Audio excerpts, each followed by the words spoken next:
It's a pleasure and honor to be here. Again, my name is Roberto Cardarelli.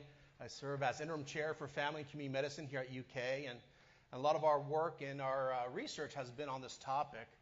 I'm still getting over the fact that Secretary Tilly had to reopen that wound from a football game. It took me all yesterday to get over it in church, and here we go again. But I want everybody to repeat these three numbers with me. 90, 40, 80. By the end of the day today, there's going to be 90 people that had died from an opioid overdose in this country. As a family medicine physician, I'm sad to say that 40 will be due to an opioid prescription. And this is costing us around $80 billion annually through to dependency, addiction, and complications. In fact, I was covering the hospital service 2 of the 4 weekends this month here in Lexington. And I'm sad to say that half of those patients that I was caring for were due to some complication due to heroin or drug overdose. I had patients with septic emboli in their lungs, endocarditis from shooting up, cellulitis of their extremity, and I'm not exaggerating. It was almost half of my service those 2 weekends. So this is a true epidemic, especially in the state. Now, we have a lot of thoughts and ideas of how did we get here? We're going to hear a lot of it today. I'm excited to hear those historical reasons. Some of it may have been related to a very successful campaign from the mid-1990s, the fifth vital sign, right? Has anybody heard about that? Oh, yeah. Right? And that was really pushed even by our Federation of State Medical Boards, where states were encouraged, the state medical boards were encouraged to investigate under treatment of pain. So I remember in the early 2000s, when I was in Texas at the time, and getting the monthly newsletter from the medical board. You know what we all do when we get those. You look to see if a colleague of yours was disciplined, right? You know that's true. But I was just astounded that even at that time, providers were actually being disciplined for the undertreatment of pain. So this incredible initiative of this fifth vital sign with policy put a lot of pressure.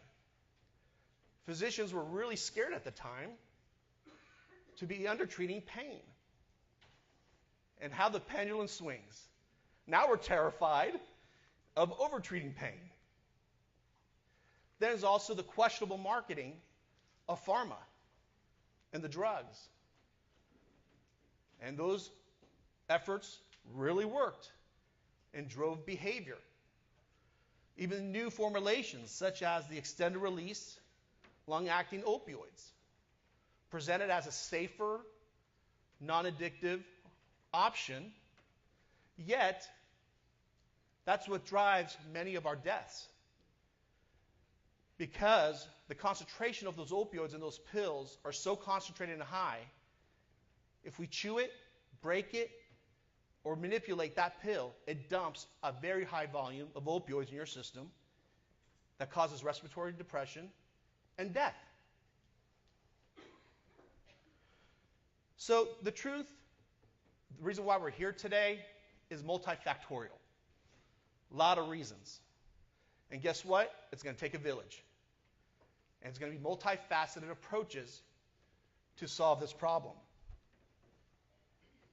So the thing is pain a myth? Is this something that's in our patient's head that when they present? I have a feeling that there's probably folks in this room that have suffered from very severe chronic pain. And so what do? The reality is there's one common thing from the 1990s to today, and it's not going to change.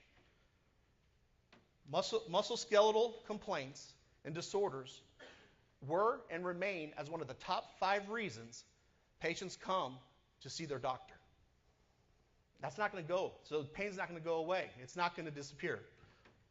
We have to manage pain in a very safe and appropriate way.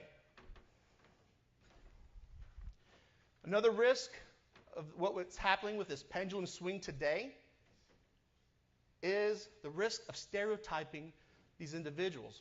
My previous speakers have talked about stigma. Actually, it's not a risk. We're already doing it. We're already stereotyping anybody who has a history of pain or has a pain complaint. It's already happening. One of my colleagues in the department, Dr. Karen Roper, and with one of our medical students, conducted focus groups just a few months ago with patients who have chronic pain.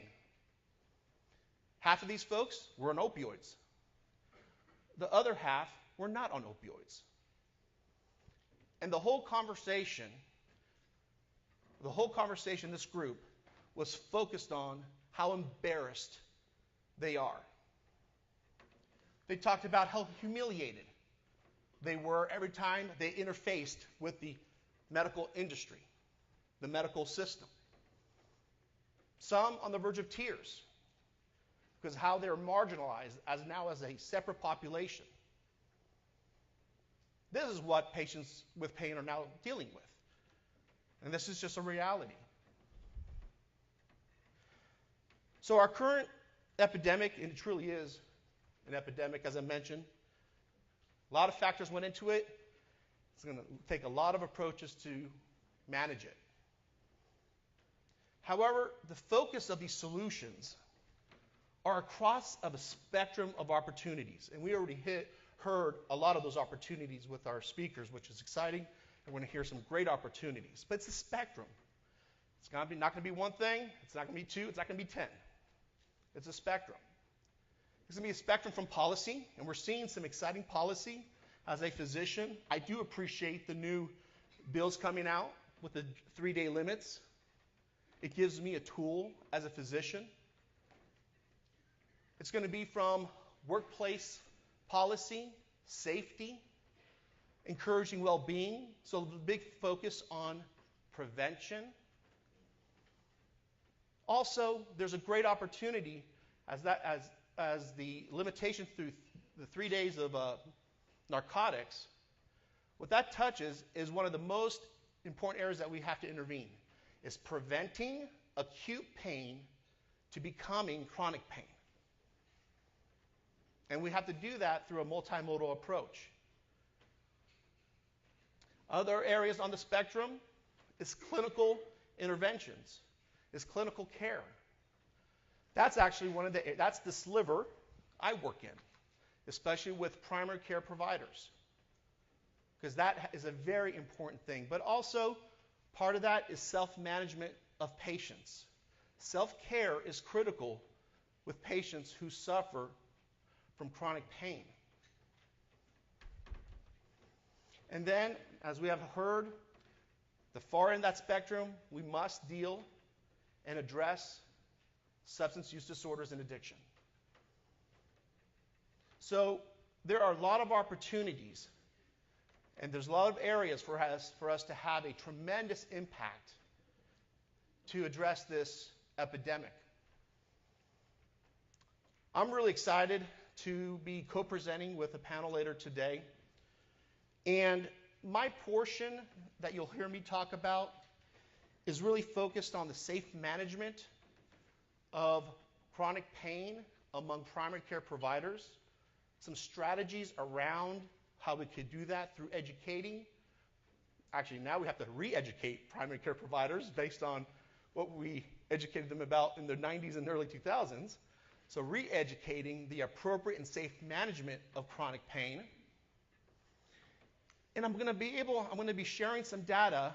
We actually had a grant, a fairly good-sized grant, called the Central Appalachia, and we did a study called the Central Appalachia Interprofessional Pain Education Collaborative, where we actually went through the whole process of implementing quality improvement and clinic transformation across 8 rural clinics, and that really increased the improvement of quality metrics related to chronic pain management in primary care in rural clinics.